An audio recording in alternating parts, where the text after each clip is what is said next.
Apakah sudah kelihatan, Pak? Belum. Kamu salah nge-share ya, Pak? Sudah, Pak. Di saya sudah kelihatan. Oh, sudah? Di saya juga sudah, ya, Pak. betul. Sudah. Ya, silakan. Baik, terima kasih kesempatannya, Bapak. Sebelumnya perkenalkan, saya Raihan Firdaus Taufiki, NIM A11 2019 11681. Kali ini saya akan mempresentasikan hasil tugas saya dengan judul perancangan database pada sistem asesmen dan pemetaan hasil asesmen berbasis teks sebagai pembantu penyusun strategi pembelajaran. Selanjutnya, latar belakang. Setiap tahun, banyak siswa sekolah menengah atas atau SMA yang melanjutkan pendidikan ke jenjang universitas untuk dapat diterima menjadi mahasiswa baru sebuah universitas. Para siswa SMA diharuskan mengikuti proses seleksi terlebih dahulu. Banyak usaha dilakukan siswa dalam mempersiapkan diri menghadapi tes seleksi penerimaan mahasiswa baru. Selain belajar secara mandiri dan di sekolah, sebagian siswa juga mengikuti bimbingan belajar di luar sekolah. Selain itu, para siswa juga banyak melakukan asesmen dengan mengikuti berbagai tryout. Selain itu, siswa dan guru seharusnya juga memetakan hasil yang didapat terhadap materi-materi yang ada dalam kurikulum. Dengan melakukan pemetaan hasil asesmen terhadap materi, dapat diketahui materi-materi mana yang menjadi kekuatan dan kelemahan seorang siswa untuk mewujudkan hal tersebut. Maka perlu dibangun sebuah sistem asesmen dan pemetaan hasil asesmen berbasis teks sebagai pembantu penyusunan strategi pembelajaran dengan mengutamakan sebuah perancangan database yang baik.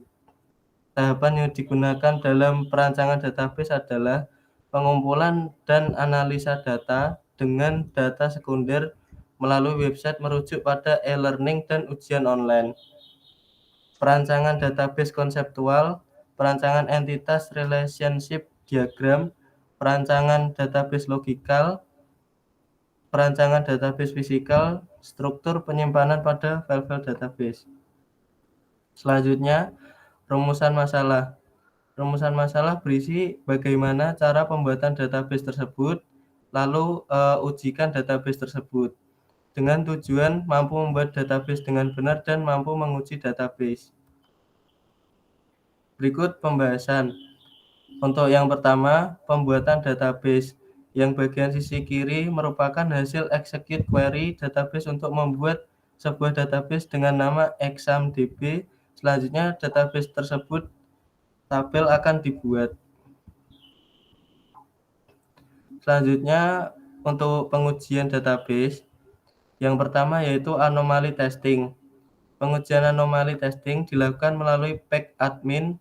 Anomali testing berfungsi untuk mengetahui apakah proses basis data yang memberikan efek samping yang tidak diharapkan, misalnya menyebabkan ketidakkonsistenan data atau membuat suatu data menjadi hilang ketika data dihapus.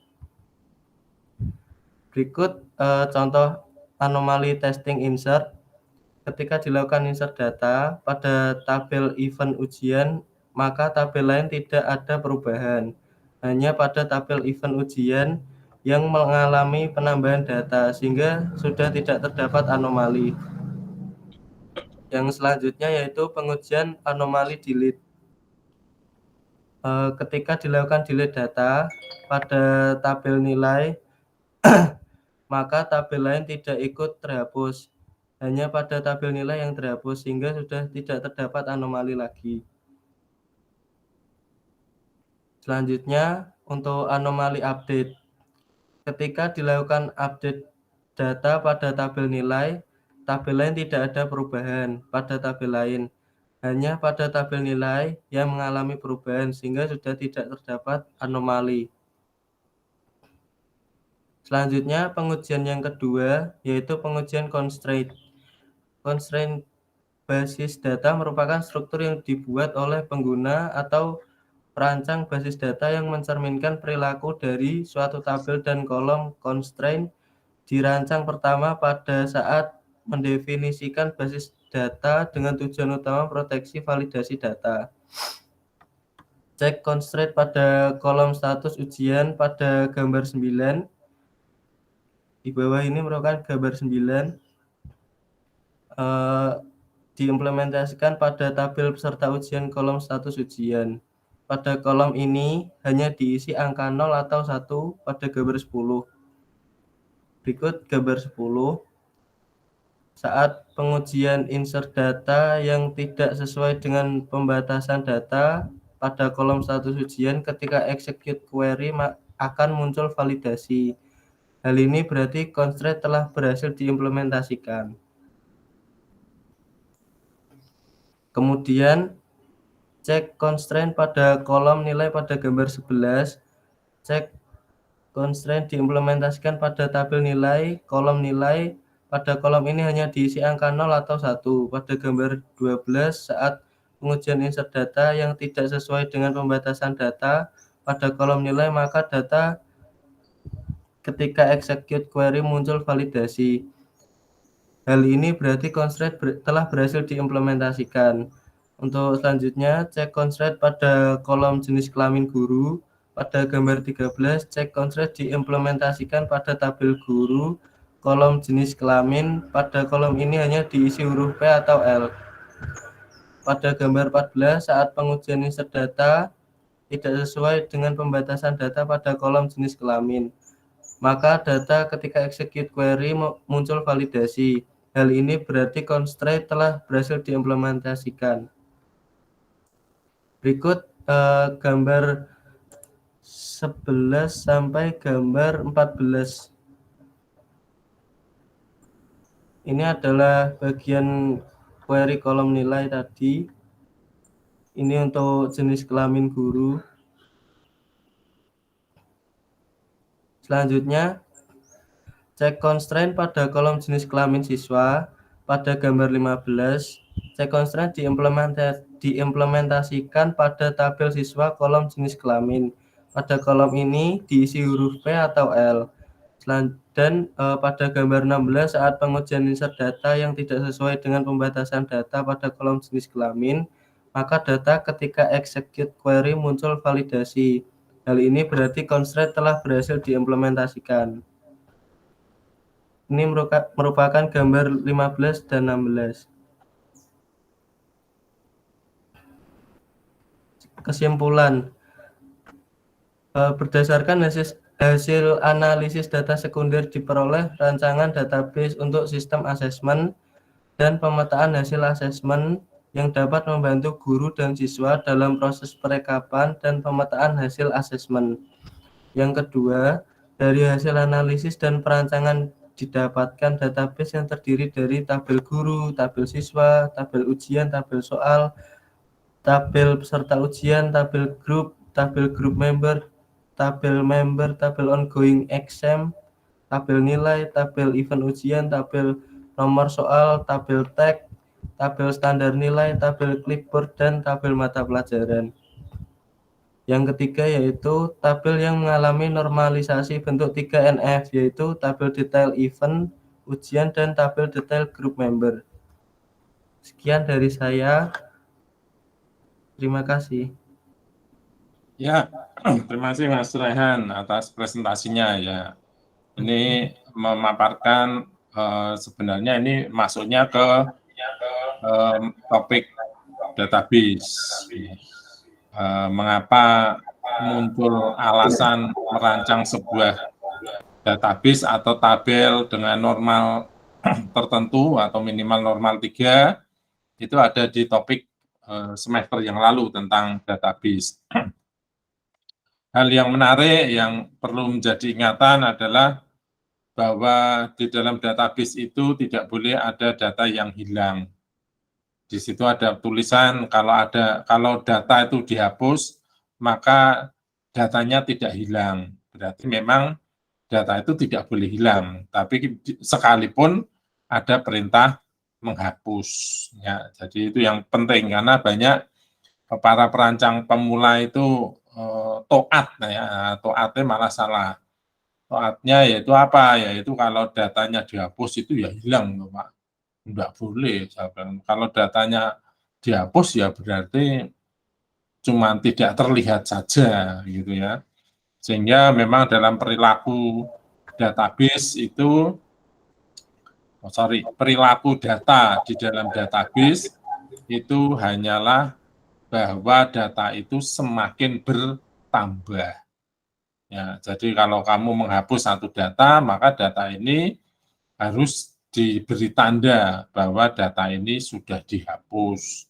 Dihapus kapan, oleh siapa. Nah, itu harus tahu.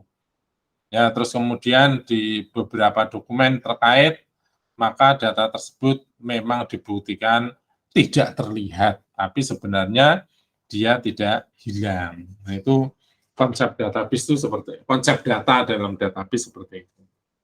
Baik, ada yang mau ditanyakan mungkin teman-teman yang lain, Mikael, Ahmad, Hamid, Mas Galang. Kalau Bapak mohon izin Bapak, selamat pagi.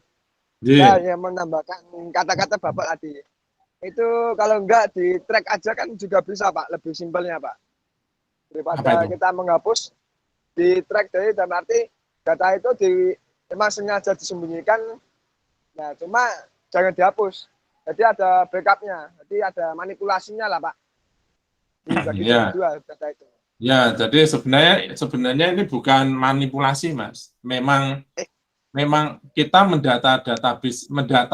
mengelola data itu memang harus begitu. Ya, jadi kita harus membuat suatu tampungan, juga tidak di dalam backlog ya. Ini backlog itu lain lagi.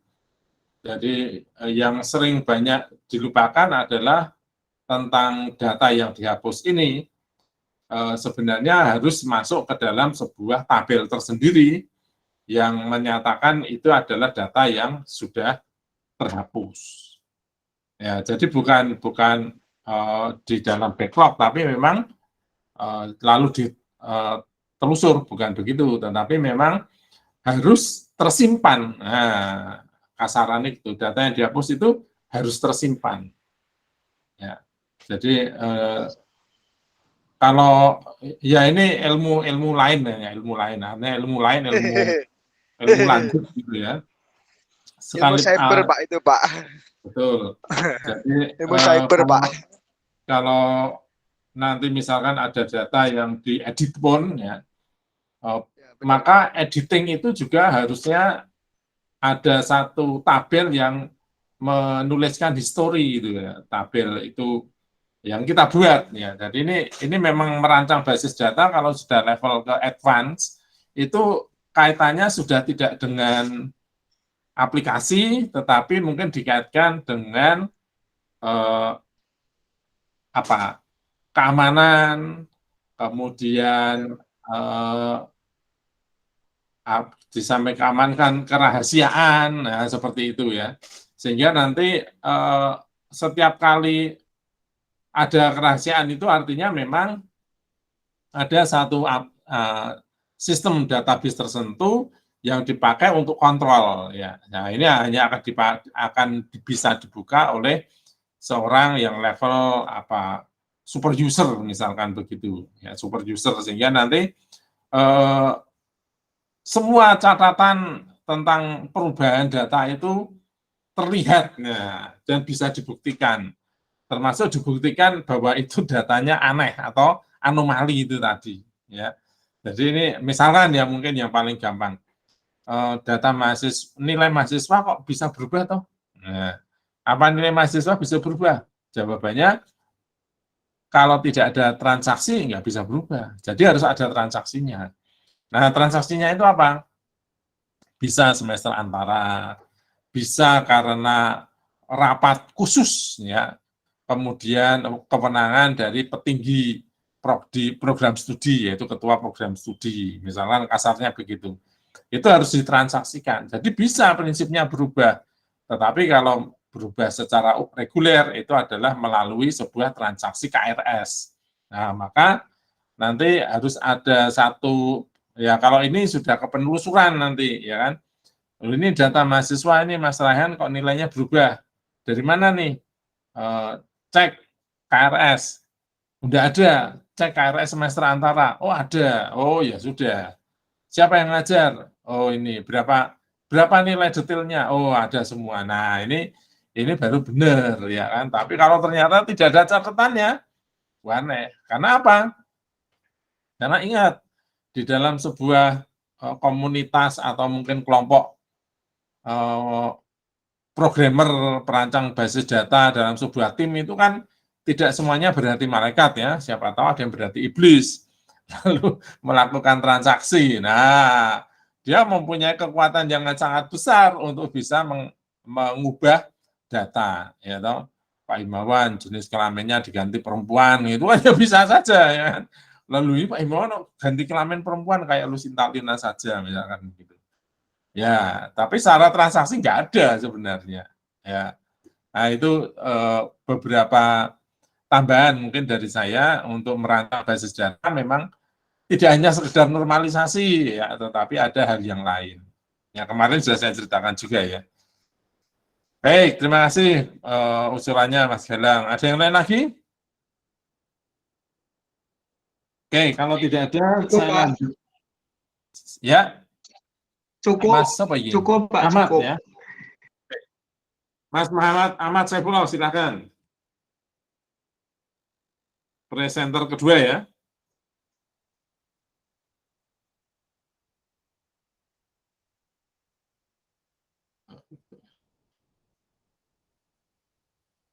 Iya, iya. Selamat datang Mas Mikael. Amrullah. Mas Ahmad, sudah siap? Ya.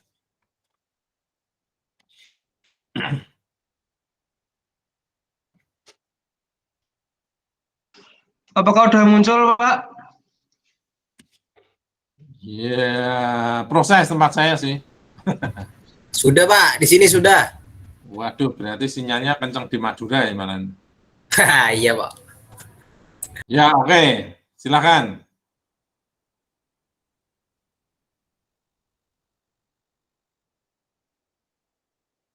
Silakan, Mas Faryatsa.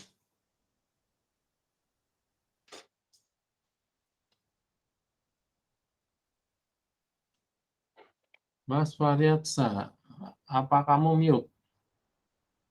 Suaranya belum terdengar. Masih mute, Mas? Suaranya belum ada, masih mute kayaknya. Ya. Mas Faryatsa, Nyawanya belum bangun tuh, mic-nya Pak. masih mute. Nyawanya Ya. belum Halo, bangun. Nah. sudah Pak. Oke, lanjut. Assalamualaikum warahmatullahi wabarakatuh. Salam. Terima kasih kesempatannya. Saya kali ini akan mempresentasikan implementasi sistem database paralel pada absensi karyawan pabrik industri. Perkenalkan, nama saya Ahmad Faryatsa, NIM A11 2019 11731. Latar belakang. Pada era digital, dengan memanfaatkan teknologi, kebutuhan akan sistem informasi berbasis komputer semakin penting. Pesatnya perkembangan teknologi informasi belakangan ini menurut organisasi bisnis untuk mengikuti perkembangannya, untuk mendukung kelangsungan dan kemajuan bisnis yang dijalankan. Perkembangan teknologi yang sedang terjadi harus sejalan dengan peningkatan kualitas sistem informasi yang diterapkan organisasi bisnis tersebut. Pengelolaan data dan informasi yang cepat, tepat, dan dapat dipertanggungjawabkan menjadi tujuan dari keberadaan sistem informasi saat ini. Sistem absensi yang sedang berjalan saat ini masih konvensional, yaitu dengan menggunakan absensi sidik jari atau fingerprint. Namun, proses absensi dengan sensor sidik jari ini belum efektif, terutama mengingat kondisi terkini saat ini, yaitu COVID-19. Penggunaan mesin fingerprint memungkinkan adanya potensi penyebaran COVID-19 akibat memakai mesin fingerprint secara bersama. Karyawan harus mengantri bahkan berdesak-desakan untuk melakukan absensi. Sedangkan kondisi saat ini mengharuskan individu untuk bisa menjaga jarak demi mencegah penyebaran pandemi ini. Perumusan masalah. Apa yang dimaksud dengan sistem terdistribusi? Bagaimana desain database pada absensi karyawan? Bagaimana mengimplementasikan sistem distribusi pada absensi karyawan? Tujuan dari penelitian ini untuk mengetahui implementasi database paralel pada absensi karyawan yang dapat memudahkan karyawan dalam melakukan absensi serta melibatkan peran serta komputer dalam mengatasi absensi karyawan. Landasan teori. Sistem terdistribusi adalah kumpulan komputer otonom yang dihubungkan oleh jaringan dengan software yang dirancang untuk menghasilkan fasilitas komputasi terintegrasi sehingga tampak oleh user sebagai satu sistem komputer. Karakteristik terpenting dalam sistem terdistribusi merupakan kebaikan dari sistem operasi proses jamak. Pada sistem tersebut, setiap proses memiliki memori lokal tersendiri. Kumpulan prosesornya saling berinteraksi melalui saluran komunikasi seperti LAN dan WAN menggunakan protokol standar seperti TCP atau IP. Aplikasi dapat berjalan secara bersama pada prosesor yang berbeda. Karakteristik lain juga yaitu mengakses hardware atau software dapat dilakukan secara bersamaan. Middleware sangat dibutuhkan untuk bermigrasi dari aplikasi mainframe ke aplikasi klien atau server, dan juga untuk menyediakan komunikasi antar platform yang berbeda. Middleware memiliki peranan cukup penting karena dengan middleware maka klien dapat mengirimkan pesan atau meminta ke server, menerjemahkan pesan dari klien agar dapat dimengerti oleh server, dan demikian pula sebaliknya. Contoh sistem terdistribusi, Local Area Network and Internet, DBMS, Data Management System, ATM, Automatic Teller Network Internet, dan Mobile and Ubiquitous Computing. Manfaat data sharing mengizinkan pengguna untuk dapat mengakses data yang sama. Device sharing mengizinkan pengguna untuk dapat mengakses perangkat keras yang sama. Communication mengizinkan pengguna untuk dapat melakukan komunikasi jauh lebih mudah. Database paralel. Parallel Database Management System adalah DBMS yang diimplementasikan pada paralel komputer yang mana terdiri dari sejumlah node, prosesor, dan memori yang saling terhubung menggunakan jaringan super cepat. Sistem ini berusaha sebaik-baiknya untuk memanfaatkan arsitektur mikroproses paling modern menggunakan solusi yang berorientasi software untuk pengelolaan data. Parallel Database Management System adalah satu-satunya solusi yang mungkin untuk meningkatkan Edwin atau melalui paralelisme dan untuk menyimpan database dalam jumlah yang sangat besar di dalam satu sistem. Keuntungan, performa tinggi meningkatkan dan mengurangi waktu respon. High availability menggunakan replikasi data. Extensibility dapat diperbesar kapasitasnya serta ditingkatkan kecepatannya secara linear. Absensi adalah tidak masuknya seorang siswa atau pegawai karyawan pada saat dari masuk kerja karena sakit, izin, alfa atau cuti. Sedangkan absensi adalah daftar kehadiran yang berisi jam datang, jam pulang, dan keterangan kehadiran pegawai. Absensi merupakan kegiatan untuk melihat ketidakhadiran seorang pada suatu kegiatan. Dengan absensi, kita dapat mengetahui sejauh mana tingkat disiplin kerja, apakah orang yang bekerja mampu mentaati peraturan yang berlaku. Absensi adalah unsur kedisiplinan yang bertujuan untuk meningkatkan kedisiplinan dalam sebuah institusi. Absensi dapat membantu meningkatkan mutu dan pelayanan dari sebuah institusi. Penggunaan absensi berarti adanya disiplin pada tempat yang bersangkutan dan menilai sistem kerja di tempat tersebut berkualitas baik. Pembahasan. Implementasi absensi karyawan dalam pengembangan sistem merupakan proses standar yang digunakan tim pengembang untuk menghubungkan sebuah langkah yang diperlukan untuk menganalisa, merancang, mengimplementasi, dan memelihara sistem. Metodologi yang digunakan untuk penelitian ini adalah SDLC. SDLC adalah siklus pengembangan sistem yang terdiri dari beberapa tahapan tersebut sebagai berikut. 1. Planning merupakan tahapan perancangan yang mana dilakukan pengumpulan data-data kemudian melakukan dianalisa apakah data tersebut layak untuk digunakan atau tidak. 2. Analisis merupakan sebuah analisa terhadap sistem yang akan kita buat seperti melakukan analisa kebutuhan apa saja yang akan dipakai, seperti menganalisa informasi data melalui mencari permasalahan yang terjadi lalu kemudian dicari solusinya. 3. Desain menggambarkan sketsa sistem yang akan dibuat, baik itu tampilan, input, dan output sistem maupun rancangan database. Kesimpulan, pada era digital dengan memanfaatkan teknologi, kebutuhan akan sistem informasi berbasis komputer semakin penting. Pesatnya perkembangan teknologi informasi belakangan ini menurut organisasi bisnis untuk mengikuti perkembangannya untuk mendukung kelangsungan dan kemajuan bisnis yang dijalankan. Sistem absensi yang sedang berjalan saat ini masih konvensional, yaitu dengan menggunakan absensi sidik jari atau fingerprint. Secara teknis pun, metode absensi dengan fingerprint ini hanya efektif untuk absen datang dan pulang saja. Untuk ketidakhadiran dengan alasan sakit maupun izin dianggap tidak efektif karena sistem fingerprint hanya membaca data sidik jari di-scan saja. Terima kasih atas waktunya presentasi saya. Sudah cukup. Wassalamualaikum warahmatullahi wabarakatuh. Ya, waalaikumsalam. Ya, terima kasih presentasinya Mas Fahyatsa. Judulnya tentang absensi, tetapi tidak ditampilkan nih desain absensinya seperti apa gitu. Nah, ini yang penting karena memang absensi ini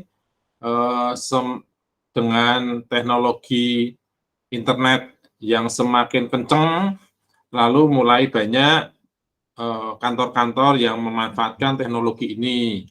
Salah satunya adalah dengan memanfaatkan geotek dan gambar ya. Jadi kita potret selfie di depan pintu ruangan, misalkan saudara kuliah di H31 itu sebelum masuk pintu, sebelum masuk kelas, maka di depan tulisan H31 saudara selfie, cekrek gitu.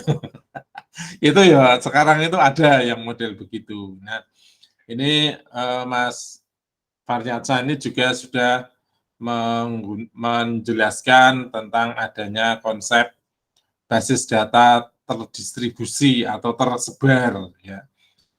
Database tersebar, salah satunya tadi dikatakan dengan menggunakan duplikasi ya.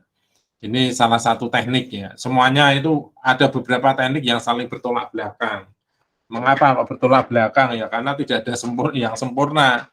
Yang satu pasti ada kelebihan dan kekurangannya. Nah, kita tinggal memilih mana kelebihan yang kita bisa manfaatkan, mana kekurangan yang kita bisa minimalkan. Itu dalam perancangan sistem basis data seperti itu. Nah, kemudian tadi juga dimunculkan mainframe. Mengapa beralih ke mainframe ya? Karena kalau mainframe itu komputer yang terpusat. Ya. Semua komputer yang mengakses sebuah mesin mainframe akan dibuat menjadi bodoh. Dia hanya akan menjadi sebuah workstation, ya, perangkat komponen kinerja dari komputer yang dia pakai itu tidak akan muncul. Ya, yang muncul adalah kinerja dari mainframe itu konsep yang ada. Zaman sekarang masih ada enggak, Pak? Masih ada ya. Jadi konsep sistem yang terpusat itu sampai sekarang itu juga masih ada. Meskipun sistem yang tersebar itu lebih banyak atau terdistribusi itu lebih banyak diimplementasikan. Nah, mengapa dua-duanya masih jalan? Karena yang namanya sistem terpusat itu, tersentral itu paling bagus, paling kuat. Monitornya, kendalinya, ya, keamanannya itu paling mudah. Ya, itu namanya sistem yang terpusat. Tetapi untuk bisa menciptakan sebuah waktu transaksi yang cepat, ya, karena dalam sistem terpusat itu banyak transaksi yang akan mengakses satu data nanti akan ada di dalam antrian, ya. Maka supaya antriannya cepat ini dibutuhkan prosesor yang sangat cepat. Nah, prosesor yang sangat cepat ini harganya biasanya ya sangat besar. Maka aplikasi yang terpusat sampai sekarang tetap digunakan oleh perusahaan-perusahaan yang mempunyai investasi yang tinggi di bidang komputer pusat ini. Maka dikatakan di situ mainframe, tidak lagi mini komputer. Ya, Udinus juga punya mainframe kebetulan ya, karena dipakai untuk riset. Ya, mengapa kok riset di satu komputer? Ya, karena memang harus antri. Datanya semuanya ada di situ. Nah, dikatakan mainframe karena prosesornya begitu powerful. Sehingga kalau kita menganalisis menggunakan PC biasa dengan setara i7 barangkali butuh waktu setengah jam, maka menggunakan komputer itu hanya butuh waktu 3 menit misalkan. Ya, itu mainframe, komputer terpusat biasanya. Nah, sekarang dengan komputer yang sistem terdistribusi, database terdistribusi, itu lalu terjadilah sebuah konteks istilah namanya database paralel. Mengapa paralel? Ya karena dua tabel bisa dijalankan bersama-sama. Tadi dijalankan duplikasi gitu ya. Jadi tabelnya memang diduplikasi di tempat yang berbeda. Lalu semuanya diakses oleh user yang saling berbeda. Jadi itu kesannya adalah paralel memang. Meskipun nanti datanya menjadi tidak konsisten antara satu tabel dengan tabel yang lain, itu tidak konsisten. Ya, itu konsekuensinya. Ya. Tapi cepat.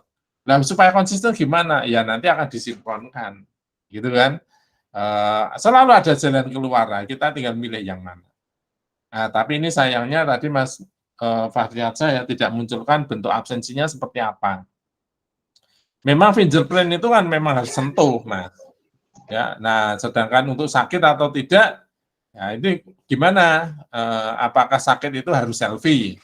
Ya, kalau bisa selfie ya, kalau masih ngentang-ngentang di ICU atau ngentang-ngentang di gawat darurat, habis naik kendaraan, tabrakan atau jatuh, terkilir semua kan ya nggak bisa selfie kan gitu ya.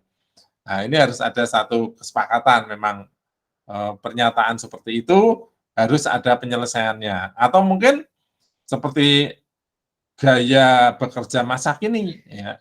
Saat ini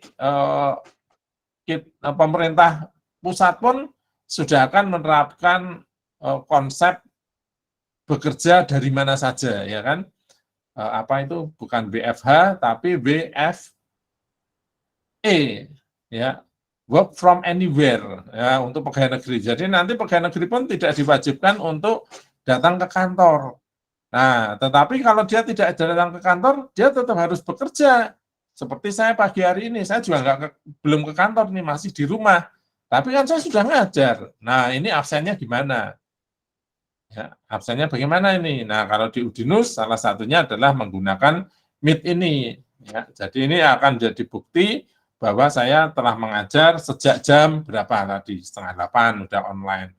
Mahasiswa mulai gabung jam 7:40 misalkan. Nah, itu siapa yang bergabung semuanya akan tercatat. Itu adalah model absen juga, ya kan? Ini benar enggak, Bapak? Absen, jangan-jangan cuman ya kalau suaranya pasti, atau wajahnya enggak, ya mungkin wajah macam-macam ya. Karena saya kira di sini pun yang on cam bisa saja gambarnya enggak muncul karena faktor sinyal dan seperti itu. Nah, jadi itu satu konsep sistem basis data untuk absensi yang sebenarnya menarik kalau saudara Fahriansah ini bisa memunculkan seperti apa sih absen yang menggunakan konsep paralel, menggunakan konsep sistem distribusi, menggunakan basis mobile misalkan begitu, ya kan? Apakah ini mobile atau tidak? Ya, mau mobile Pak. Ya, monggo saja itu. Ya, bagus Mas Faryatsa. Mungkin ada yang mau menambahkan, silakan. Mas Hamid, Mas Galang, Mas Raihan, Mas Wahyu Setiaji, Mas Mikael. Ada yang mau ditambahkan atau ditanyakan, silakan.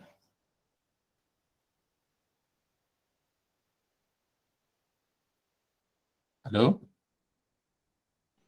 Kalau saya enggak, Bapak, mohon izin. Saya Oke. juga tidak ada. Itu Baik. internet sudah cukup tuh, Pak. Ya, pakai internet, betul. Mas Ahmad Faryatsa tahu apa TCP/IP? Halo? Ya, Pak. Ya, TCP/IP itu apa? TCP atau IP itu apa? Agak kurang begitu memahami, Pak. Oh ya, aku ya harus menduga. Tidak apa-apa. Jadi TCP/IP adalah singkatan dari transfer control protokol, atau IP itu adalah internet protokol. Jadi sebuah protokol untuk internet. Apa itu protokol? Nah, ini pertanyaannya ke situ ya. Protokol apa, Pak? Protokol itu aturan, ya. Aturan yang digunakan untuk mengakses internet. Nah, apakah aturannya itu? Nah, aturannya adalah salah satunya adalah bahwa setiap perangkat yang terhubung dalam suatu jaringan yang disebut internet ini harus punya identitas, ya, diidentifikasi. Nah, ya, maka kemudian muncullah IP itu, identification protocol, internet protokol itu. Jadi ada yang mengatakan juga identifikasi, karena itu berupa satu nomor untuk mendata, ya, seperti kita punya nomor kependudukan. Nah, setiap perangkat di dalam internet yang terhubung di internet itu harus mempunyai nomor ini. Nah, dengan mempunyai nomor maka berarti dia punya identitas. Ya, karena punya identitas lalu kemudian baru nanti bisa dikenalkan. Nah, itu konsepnya. Jadi kalau tidak mau punya identitas, ya tidak bisa. Ya, makanya di dalam kita masuk ke internet itu ya satu-satunya jalan ya harus punya identitas itu. Nah, memang ada orang-orang yang belum ngeh dengan identitas ini, sehingga terkadang dia menggunakan nama yang berbeda, ya. Padahal nama yang berbeda tidak bisa dikelabui juga. Saudara tahu bahwa saat ini di Indonesia pun sudah menerapkan beli nomor itu harus menggunakan nomor HP, ya, itu harus menyertakan data pribadi. Nah, maka data pribadi itu sebenarnya akan juga dipakai untuk mentelusur ini sebenarnya milik siapa yang sebenarnya, ya. Sehingga kalau kita masuk ke internet maka transparansi itu tercipta, gitu Mas. Wah, berarti saya jadi dikenal toh. Oh iya, transparansi itu dimunculkan. Saudara tidak bisa menghindar.